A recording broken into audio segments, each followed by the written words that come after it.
going on? It's your boy, The Real Chevy, back at you guys with another effective, seamless money-making strategy in your real estate business. Stay tuned. Really wanted to give some insight for those guys and girls that's just getting started in real estate investing as far as how to properly pull some lists. One of the lists that we found effective is an absentee, non-owner occupied list. And what I'm going to do is I'm going to bring you guys through Propstream today and show you guys how to pull that list and how to go about skip tracing it as well. So this way you can maximize your rate of return. I have a guy out in Nashville right now. All he do is he call non-owner occupied properties and well over 6 figures in spite of this, 14 months, just attacking that non-owner occupied list itself. Okay, guys, so I'm going to walk you guys through how to actually pull a list off of Propstream. So we're going to start from scratch. For those of you guys that don't already have Propstream and you're watching this video, I have a link in the description below where you get a free 7-day trial so you can test it out, see if it's something that you like. We've been using Propstream for the past 2.5 years now, and we've been very fortunate to have such a great tool to be able to continue to be consistent in our real estate business itself. Boom, everything is already set up, which is good. Okay, guys, so what we're going to do now is we're going to pull a list of absentee owners. And what that means is just that the property isn't occupied by the person that actually owns the property. It's either sitting there vacant, or they have a relative in it, or they have a or they just rent it to somebody, right? Now, these lists are going to be so effective because you're going to run into a tired landlord. You're going to run into a seller that don't want to be a landlord. You're going to run into someone that just inherited a property. There's so many different variables as far as that distress level to where this person is going to be tired of dealing with that situation and they want out of it itself. So what we're going to do now is we're going to just pick a city. Let's just say my city, which is Shreveport. All right. So Shreveport, Louisiana, and we're pulling up the list. So there's over 121,000 unique properties in Shreveport, like all over the entire city. So what we're going to do now is we're going to go to the filter portion of Propstream. When we go to the filter portion, it's going to ask you some information. So it's going to ask, hey, are you looking for owner occupied properties? You're just going to simply put no.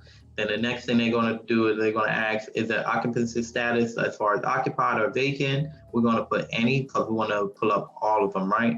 Then the other part to it is if you're searching for the single family home, so you just want to do residentials, no commercials. They're going to ask also what kind of property types. If you want to do single family, condo, multifamily. Here we're just looking for single families, right? Then it's going to ask what's the bedrooms and bathrooms set up. So what we want to do is we want to put minimum 2 bedrooms. And we're going to put 1 bath.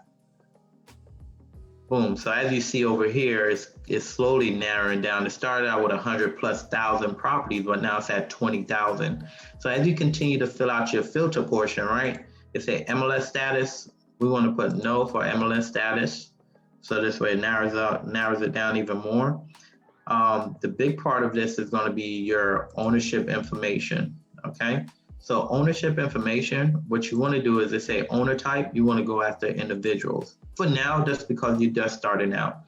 So you want to go after individuals for now, right? And then years of ownership, typically what I do is I put 5 years of ownership. Just so I can maximize when it comes to as far as that guy or girl that's actually had a property for a while, they're probably tired of maintain the property, dealing with tenants, all types of different headaches itself. The other part to it is the valuation and equity info. So one of the things that I'm trying out is I'm doing 100% equity. I know that sounds crazy, right? So 100% equity. And now, if I'm looking at it, I have over 1,900 properties that's non-owner occupied. You have 100% equity. Also at the same time, some of these properties are vacant, or whatever the case may be.